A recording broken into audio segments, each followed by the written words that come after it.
Почитувани, главниот обвинител Коцевски не може да затвори ниту еден случај на висока корупција затоа што му должи на СДС кариера.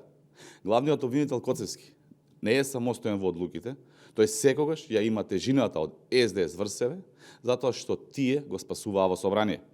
Ниту еден поранешен функционер кој беше фатен во криминал, а ги има многу, не одговара и нема правна разрешница, затоа што главниот обвинител Коцевски и СДС му стои наглава.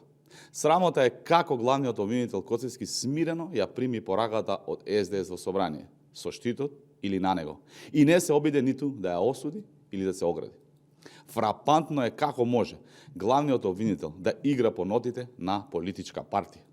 Народот има по 2% доверба во обвинителството, а со игнорантскиот однос на Коцевски, таа доверба ќе се изравни со нула. Јасно е дека Коцевски ќе следи до крај и покрај пораките од народот да си оди, тој ќе седи и ќе ги користи своите позиции за СДС. Едно треба да знаат и СДС и главниот обвинител Коцевски. Народот точно знае што прават и многу јасно ја виде нивната игра. Одговорност ќе има на избори, а и потоа. Ви благодарам. До нас стигна прашање од ТВ Сител по однос на нашиот став за вчерашната изјава на Државната изборна комисија по однос на независните кандидатури.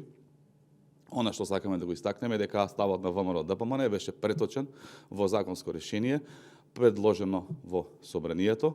Истото е заглавено во собраниските процедури, затоа што согласно пракса во Република Македонија, а и согласно препораки на релевантни европски институции, изборниот законник треба да се менува 6 месеци пред избори со сеопфатен политички консензус. Остануваме на ставот дека сите политички субјекти треба да имаат еднакви и фер шанси на избори.